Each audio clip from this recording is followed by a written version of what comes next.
I'm Dr. Lee Mandel, and with my partner, Dr. Ben Cilento, I'd like to thank you for tuning into Vital Discourse, where we analyze the people, the science, and the policy that determine how long and how well you live, and we pressure test what gets claimed. We invite you to find all of our episodes at vitaldiscourse.com. People keep asking us about forever chemicals and GMOs in the same breath, like they're the same category of scary. They're not. One of them has hard disease evidence. The other is sold to you as settled science when it really isn't. We're going to take them apart. Today is the problem episode, where it comes from, how it gets into you, what the actual studies say versus what you've been told the studies say. We're not here to panic you. We're here to give you a better question than the one you walked in with. I'm Dr. Ben Cilento. And I'm Dr. Lee Mandel. Welcome to Vital Discourse.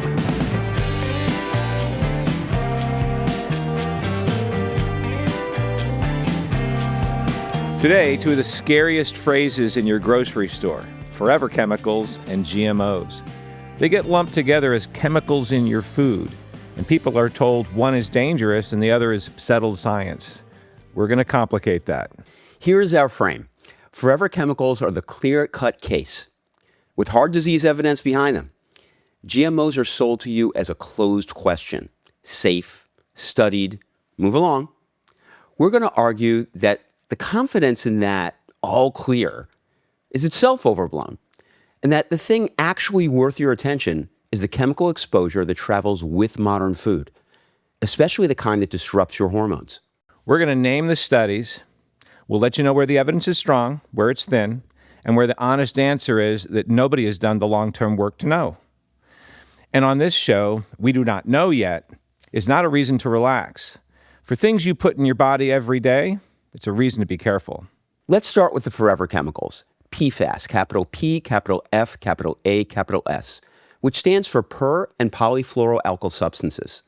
Thousands of man-made compounds built around one of the strongest bonds in chemistry, the carbon-fluorine bond. That bond is why they work and why they won't leave. They were engineered to resist heat, water, and grease. Nonstick pans, waterproof jackets, firefighting foam, grease-proof food packaging. The same property that makes them useful makes them nearly indestructible, especially in the environment and in your body. Yeah, and that's the part people miss, right? These are not like alcohol or caffeine that your liver cleans in hours. Most PFAS are not metabolized. They're excreted slowly. They are excreted, but they're excreted slowly. Some persist in the body for years, so exposure is cumulative. A little over and over builds up. The EPA's own position is blunt. When they finalized the first federal drinking water limits in 2024, they set the enforceable limit for the two best-studied PFAS at 4 parts per trillion. But the health-based goal they set was 0. That means they wanted it to be 0, but they knew there was no way they were going to get it there. Their position is that there's no level of these two chemicals that is known to be safe. So let us go to the evidence then, because scary chemical is not a diagnosis. So what does exposure actually do, Lee? The anchor is the National Academies of Sciences report from 2022. That's not an advocacy group, by the way. This is the body that reviews the literature for the nation. They concluded there is sufficient evidence linking PFAS exposure to 4 things: higher cholesterol, kidney cancer, a reduced antibody response to vaccines, and lower birth weight. There was also suggestive evidence, a real but less certain signal for testicular cancer, breast cancer, thyroid dysfunction, and ulcerative colitis. Okay, so let's unpack that. There's a lot in there, right? Because these things are all suggestive. It's nice to hear that statement, but what does it mean? Higher cholesterol, remember, is higher cardiovascular risk, right? A blunted vaccine response is your immune system underperforming when you need it most. Lower birth weight is the developmental starting line set back before the child takes a breath. These are common chronic disease pathways, right? And the specific studies are hard to dismiss. A 2022 study in the Journal of Hepatology found that high levels of PFAS, the other PFAS, associated with a 4.5-fold increased risk of non-viral liver cancer. A 2023 study of United States Air Force servicemen in Environmental Health Perspectives, that's the journal, found a positive association between PFAS in the blood and testicular germ cell tumors. Yeah, so much of this is association. We're saying that plainly. Remember, causality is not association. They're just linked together. And we say that all the time on this show, right? We always say that just because they're linked together because they happen at the same time doesn't mean one thing caused the other. Absolutely. But when independent bodies, occupational cohorts, and animal studies all point to the same direction across multiple diseases, the pattern stops looking like noise. The cost of PFAS attributable disease in this country has been estimated between $5.5 and $62 billion a year. That's a wide range, but you get the point. This is massive. This is a huge expenditure. To be honest here, an honest policy note, in 2026, the EPA moved to keep the limits for the two main PFAS, but proposed extending the compliance deadline to 2031 and rolling back limits on 4 others. So the protection is real, contested, but slow. Yeah. This is really the part to write down if you're gonna take anything from this. The question is always the same. If it's everywhere, where's it getting into me? Mostly food and water, and some sources are not as obvious. Let's take water first. For most people, contaminated drinking water is the single largest root. And here's the trap. Boiling does not remove PFAS. Okay? Yeah, everyone says, well, boil your water will be fine. It's not going to get rid of PFAS. It can actually concentrate it. So as the water evaporates, you're actually getting more PFAS than what's left over. If your water's contaminated, boiling actually makes it worse. Yikes. That's so seafood is next, right? It all has to do with water, seafoods and water. The FDA's own total diet study found the highest detectable levels in seafood, shellfish at the top because they're filters, right? And then fish. That's a real tension because seafood is otherwise something we recommend, right? My wife is Filipino and I'm from Miami and we love seafood. It's a sourcing question, not a reason to quit fish altogether. You know, really, we should do a whole show just on seafood, right? Absolutely. There's so many issues that theoretically you can see with seafood consumption. Oh, tons. Overfishing, the contamination, things like that. So my wife suffered from ciguatera poisoning. It was about a year-long battle. And I searched everywhere to find out, what can we possibly do to ameliorate this. We found finally came down on rosmarinic acid. Okay, of all the different things, rosmarinic acid. So in China, that's at least when I researched, that's what they take to battle ciguatera poisoning. And once she started using the rosmarinic acid, all her symptoms started going away. So what is ciguatera and how did she get it? So ciguatera is a toxin that concentrates in reef fish. And so when you're reef fishing, you want to make sure that the size of the fish is no bigger than the size of a plate, okay, a plate that you would eat off of. Anything larger than that, they really concentrate the ciguatera toxin, and when you eat it, you can end up getting ciguatera poisoning, and it really never goes away. So she has to be very careful of the fish that she eats. And I know this is an aside, we're pulling away from PFAS for a second here, but she has to be careful. Right now, if she eats a smaller reef fish, one that would normally be safe, it'll reactivate her ciguatera poisoning. Crazy. Yeah. So let's go on to packaging. So packaging is really the hidden one. That's the big one. PFAS, Packaging right? is terrible. Yeah. So grease-resistant wrappers, microwave popcorn bags, fast food containers, molded fiber bowls and paper straws. So you think, right, you're doing great by the environment. Yeah, we got to save the turtles with the paper straws. Right? The molded fiber bowls. Oh, I'm doing great, right? But yeah, you're killing yourself. The FDA tested a store-bought cake mix and found PFAS at more than 250 times the drinking water advisory level and attributed it to the coated packaging, not the food. Surprise. Add the surprises. Processed meats like bacon, which I love, sausage, hot dogs, meat, eggs, and dairy from animals raised on contaminated land, right? So, you go to all this trouble to filter your home water, and then it turns out that the land a lot of these animals are grazing on is contaminated. Produce and grains grown in soil treated with contaminated sewage sludge. The industry calls it biosolids. Tea. It's interesting how they have these neat little names for the things that are going to kill you, right? Right, exactly.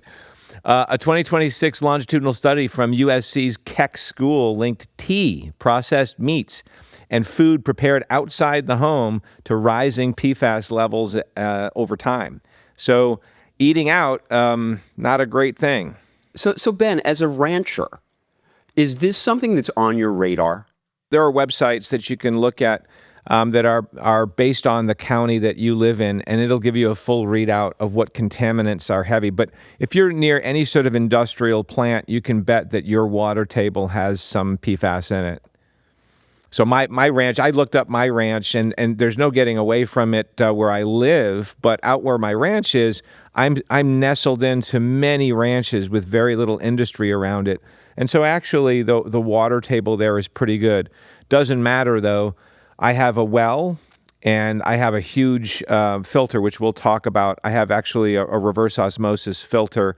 We're pulling it out of the ground. So I pull all those chemicals out, even if they are there. And that was going to be my next question, does it pay to do something like that? So it's very interesting that it's actually done. Is that done in the industry, or is that something that you just decided to do? I decided to do it because if I'm going to go out there, I want to know that that I'm not getting any inadvertent PFAS or any other chemicals that I'm pulling into the water that I'm using on my body or putting into my mouth. Well, I mean, that's really quite the marketing tool, right, for your ranch. Yeah, absolutely. Well, when we have a butcher shop called Cherry Block, and that's where we sell a lot of our stuff. It's in Katy, Texas, and we always advertise that the pig meat that we sell is chemical free. But and we try to source from ranches around there that also are the same. But we can't always control it because they don't always advertise it. But the ones that do, we make it known. Yeah, and a shameless plug for Dr. Ben's butcher shop. Right? You can get to it online. Some of the best bacon I have ever had in my life. The best bacon, quite frankly, I've ever had in my life. It's phenomenal. So where do they go online? Oh, it's cherryblock.com or redfieldranchtexas.com. That's TX. redfieldranchtx.com. There you go. Nothing like a shameless plug. Hey, well, we don't have advertisers on this show, so we got to do what we can do. So, but anyway, there is good news, okay, and we will give it its due. In 2024, the FDA announced that grease-proofing PFAS were no longer being sold for the new United States food packaging. And that was a real win, right?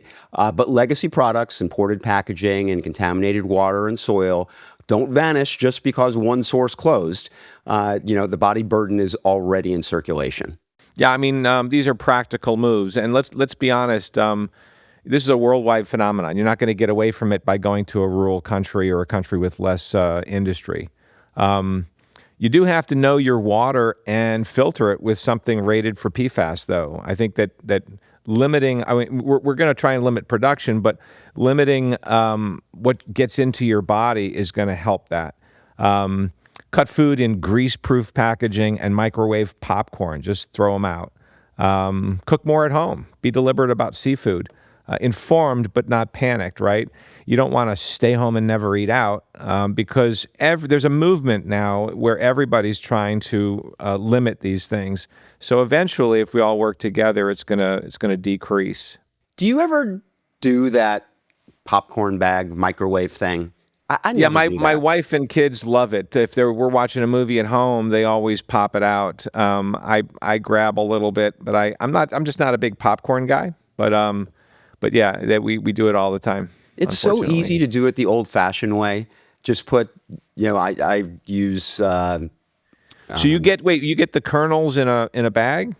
Yeah, well, I get my kernels in glass. I don't know. I'm sure whatever my kernels are coming in is full of PFAS. But anyway, yeah. Well, at least you're not cooking it in it, right? You're not microwaving it inside a plastic bag. You don't want to microwave plastics. That's absolutely been shown to be a disaster for microplastics and for PFAS. Exactly. But no, I'll put it in just a stainless steel pot on the stove.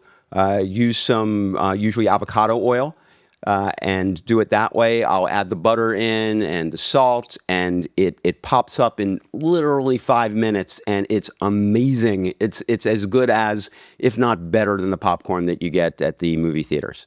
So we're going to talk at the end of this about what you can do to minimize your exposure and also to get out. There's a lot of myths out there. There's a lot of products being sold telling you how to get PFAS and forever chemicals out of your body.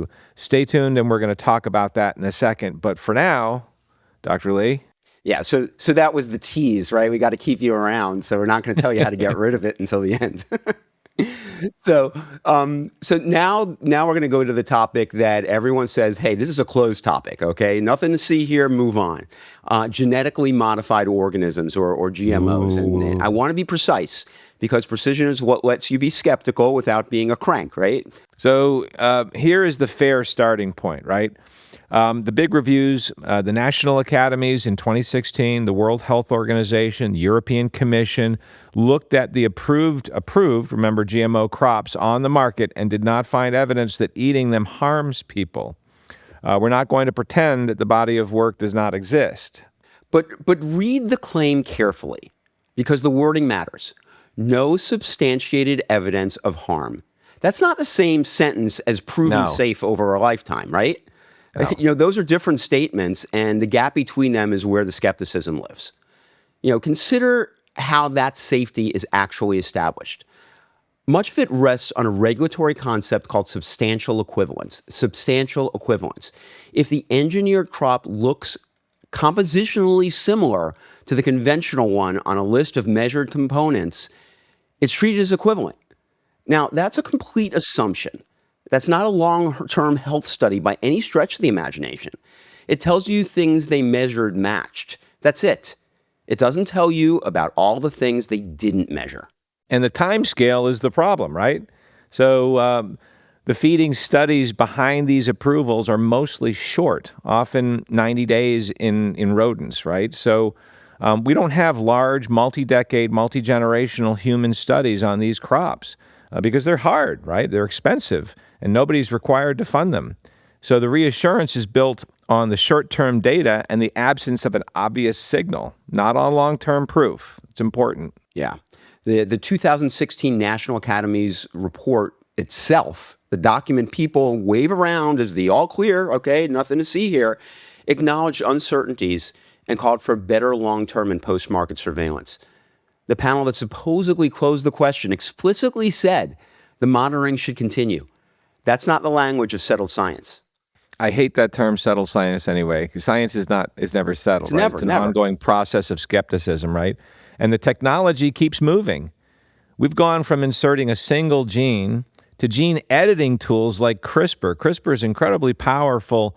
I mean, you're wielding unbelievable genetic power with CRISPR. Editing can have off-target effects and can shift a plant's metabolite profile in ways that targeted testing is not designed to catch. So even if you were fully satisfied with older crops, the newer methods are a moving target that the safety framework is still chasing after. So, Dr. Ben, tell us a little bit about CRISPR because some people might not know what that is. So CRISPR is a gene editing program, basically. They're like molecular scissors. So you can go into basically any organism and you can tailor the DNA like you would, making paper mache or something. I mean, it's very precise, very accurate, and allows you to do whatever you want to that gene system. Very scary. You can put genes in, take genes out, and tailor those genes at any point in the DNA, which for a long time was thought to be impossible. So our position is not GMOs or poison. Really, it's narrower and more honest than that. We don't have long-term generational human data that would justify the confidence we're being sold. And when you don't have that data for something millions of people eat daily, the intellectual honesty posture is caution, not a victory lap. Yeah, but here's the part that matters most, and it's bigger than GMOs. It's the chemical load that comes with modern industrial food. And the clearest example sits right on top of the GMO conversation. Glyphosate. Everybody talks about it, also known as Roundup here in the U.S. Yeah, and how many people have seen constantly on TV the ads, the attorney ads, my brethren, about glyphosate? It is, right. It's ubiquitous. It's everywhere. So many GMO crops, corn and soy especially, are engineered to tolerate glyphosate. They're herbicide and Roundup, as Dr. Ben said. So it gets sprayed heavily, and it ends up in the food and the water. Now, you've heard the cancer debate. The International Association for Research on Cancer in 2015 called it probably carcinogenic, based mainly on non-Hodgkin's lymphoma in agricultural workers. The EPA and the European Authority disagree. That fight gets all the attention. We think the cancer fight really distracts from the more troubling question, which is hormonal. And when we've talked about that before, right, Dr. Ben? We've talked about hormonal disruptors, how these hormonal disruptors eke into everything that surrounds us, our everyday life. Yeah. And here you have to throw out a piece of toxicology you were taught. The old rule is the dose makes the poison. More exposure, more harm. And below some threshold, you're safe. For hormone-disrupting chemicals, the Endocrine Society, the professional body of hormone specialists, says that the rule does not hold.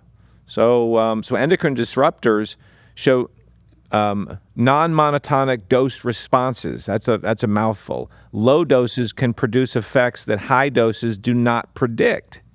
So the classic concepts of the threshold and a safe dose, that breaks down.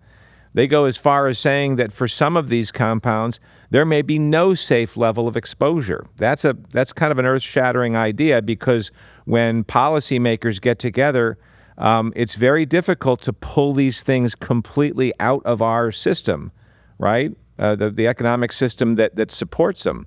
Yeah, and timing matters more than the amount. So the Endocrine Society also said that that windows of greatest vulnerability are fetal development and infancy, when a tiny hormonal nudge can reset development permanently. So the amount is tiny is not the reassurance people think it is. For a hormone system, a tiny, badly timed signal is exactly the problem. Now apply that to glyphosate, because the human exposure data is striking, right? So it's in everything. Biomonitoring studies find detectable glyphosate in roughly 75% of the sampled U.S. population. That's staggering. Yeah. In a U.S. multi-center pregnancy study, glyphosate or its metabolite showed up in over 90% of second trimester urine samples.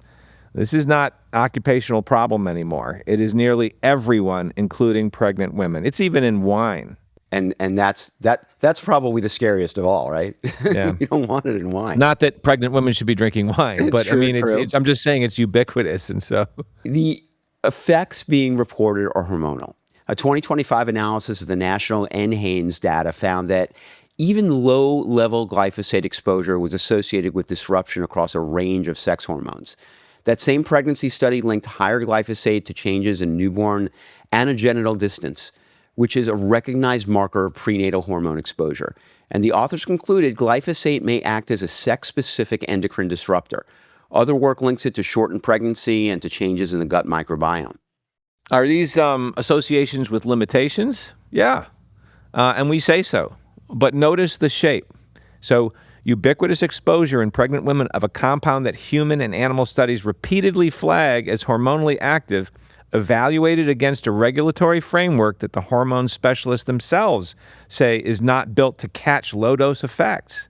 This is an important problem because, yes, we're saying we don't know if this is, how dangerous this is, but it's everywhere, and it appears to be affecting the level of our sex hormones.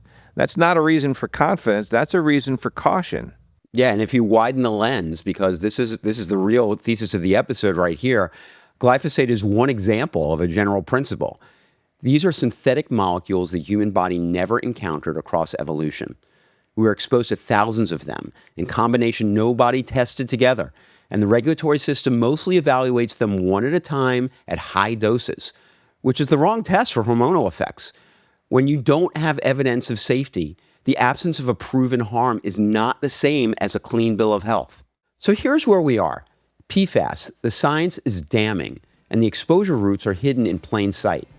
GMOs, the confidence you've been sold, is bigger than the data behind it. And the thing that ties it together is the chemical load traveling with your food, especially the stuff that talks to your hormones. Next week, we get into what you can actually do about it. What works, what's wishful thinking, where the real levers are. Spoiler, some of it's on you, and some of it is absolutely not. Don't let that be a cliffhanger. Subscribe so part 2 shows up wherever you listen. I'm Dr. Ben Cilento. And I'm Dr. Lee Mandel. This is Vital Discourse. Find everything at vitaldiscourse.com.